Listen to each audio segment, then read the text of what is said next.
see what the current ladies have to say about their own personal journeys and the struggles that they encounter. Welcome, ladies. Glad to have you here with us today. Hey. Current ladies and our current Kelsey Smith, who is filling in for Kristen while Kristen's out of town. Glad that you're here with us today. And I really want to start with you today because you have a cool story about your almost not newlywed husband. You all have been married almost a year now. What's your story?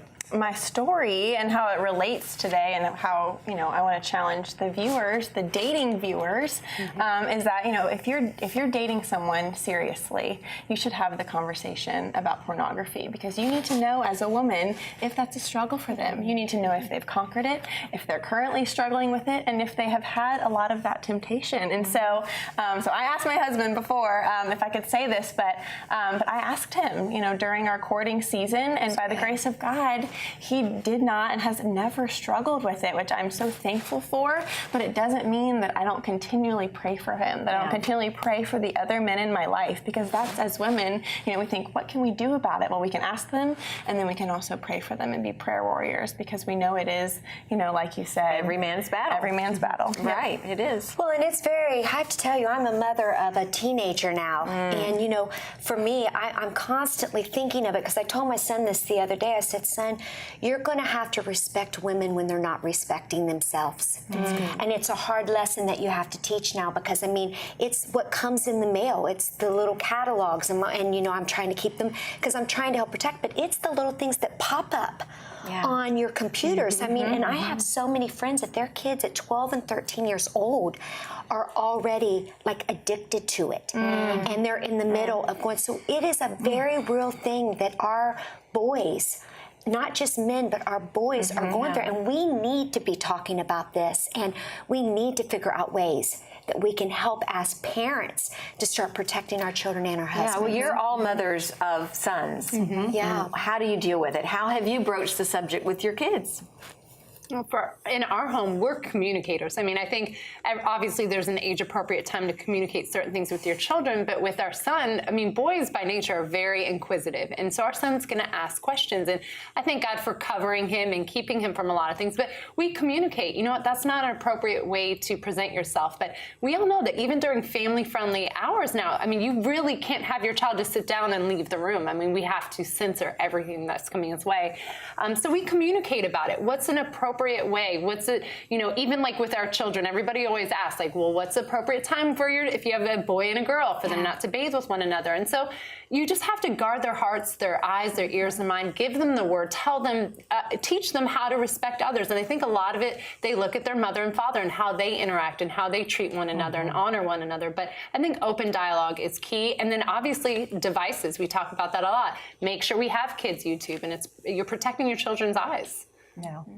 My son just turned 13, and to be honest with you, I really haven't talked to him about this subject per se, but we do limit, his phone is not allowed in his room. He knows that I go on his phone and check where he's been, that sort of thing. But I really, this certain topic hasn't come up yet. It will, I'm sure. But I do think the parents and the example we set, we don't watch a lot of TV in our house in general, mostly sports. And, we don't get catalogs to the house that have, I don't know, we just have never been into that sort of Victoria's Secret, so really we haven't had to deal with it that much, but I know it's coming. It is So coming. let me have some advice. Well, we haven't had specifically that conversation either, I guess, but we talk about everything. Yeah. And so when I became concerned or felt that there was a need for the conversation, I kind of went to my husband and said, do you feel comfortable having this conversation with the boys? Because I didn't want them to feel uncomfortable with having that conversation with me. So I asked my husband to have the conversation. But we talk about all kinds of things when we're together, and we don't have magazines in our house either. But I will say this. We took Alan to college in Miami in August. And I am sitting waiting on him to finish up orientation. And they were having something, I think they called it Rush, is what they were calling it, with the sorority girls, girls that were trying to get into sororities. Well, South Florida is full of these really cute little bitty Hispanic girls. Yeah, they're beautiful.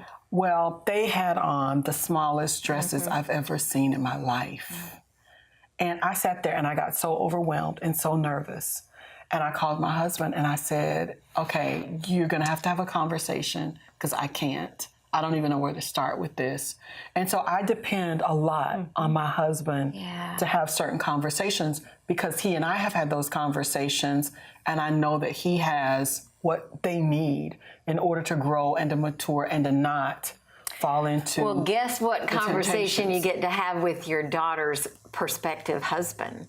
You know, seriously, when our two daughters were getting ready to get married, the guy had already asked for the hand in marriage, and we had a list of questions that we were going to ask that young man.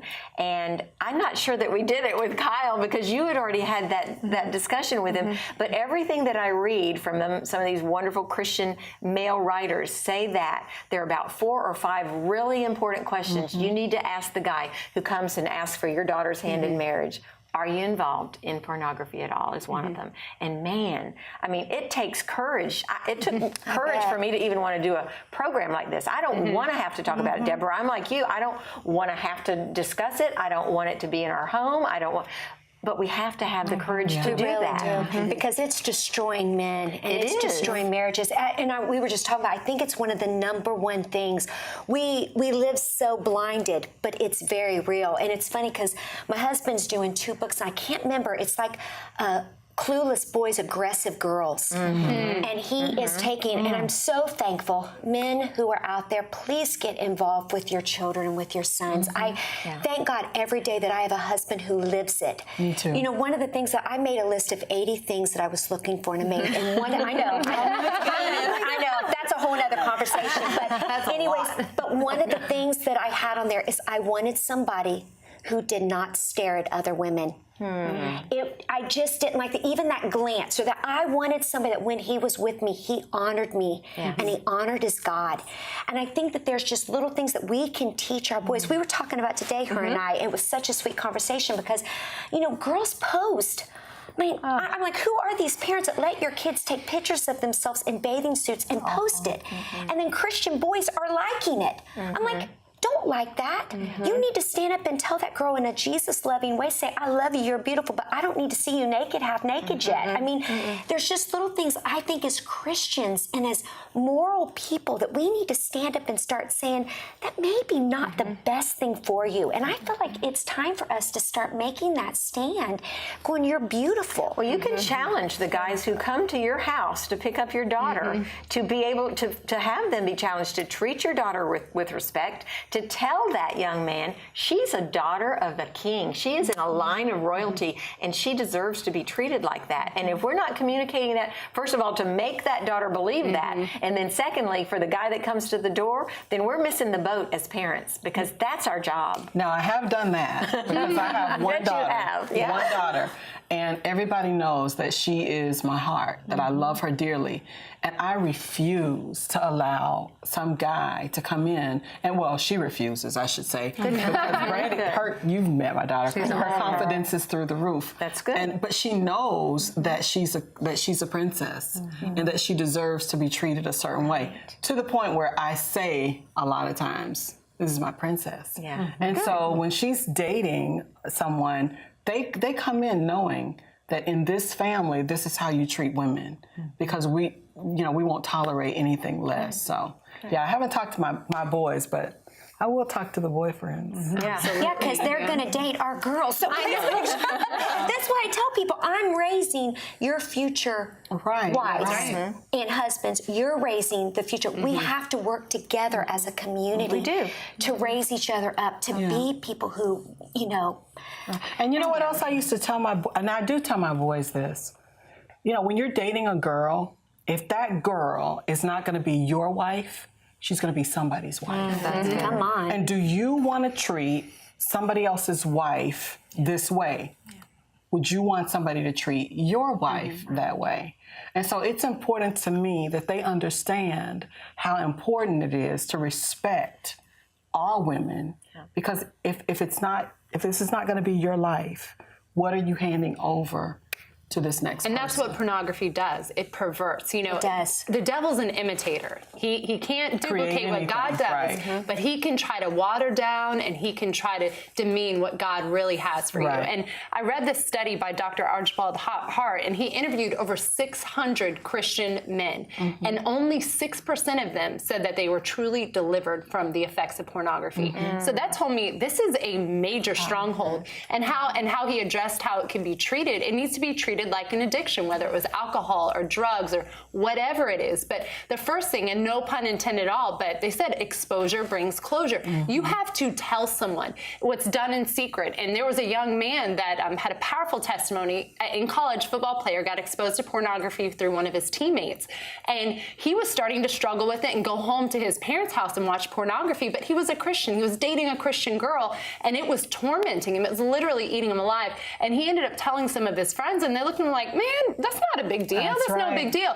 And so a whole year went by where he's still struggling. He finally, his roommate actually caught him in the act of doing something while watching porn, and he was so ashamed that he finally had to tell his roommate. Well, thank God his roommate was a Christian, young Christian man, and said, you need to get help. You need to tell your pastor and your girlfriend. And so it's a process. It's exposing it, it's admitting it, and you have to replace that addiction with something else and get the right kind of help. But I'm glad you're bringing it up, because there's women out here today that are watching this who Yeah. their husband and their husbands make them get involved with watching it, and they need to know today that this is their reckoning moment, that they can recognize that it's wrong, that they are worthy to be treated like queens and princesses of Christ, that this is not them, this is nothing wrong with them, this is something with their husband, and that they need to hear our words today, that they need to be set free. And our leadership, our church leadership, needs to be talking about this to us too. Absolutely. And I'm sure Sure. Bishop Wiggins has done this, but if they're not, a lot of the research that I've read says that it's because they're involved in it. And how That's are you so going true. to, if you're the pastor of a church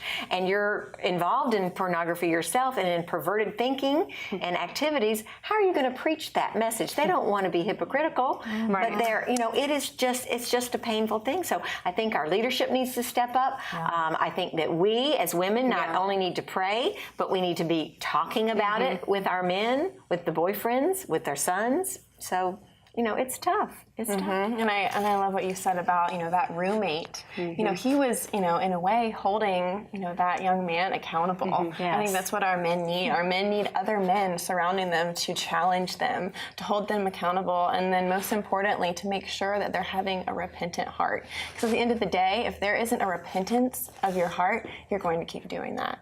So I think that's, one of the most important And things. pornography is about self-gratification. When you are in the confines of a marriage, it's about giving. It's about the other person receiving the pleasure. It's not just about yourself. And that's what we have to expose, is that root and that seed of what pornography does to marriages and these false expectations. They want their wife or their spouse to live up to what a porn star does, and not even real. they've interviewed porn stars before that became Christians, and they're like, this is after 50 takes. This is not real. This is an illusion. And people are buying the lie, and it's destroying families. It's the enemy. Yeah. Well, and the other thing that we need to remember, and thank you, ladies, for being so transparent and willing to talk about this, because again, it is not an easy subject to talk about.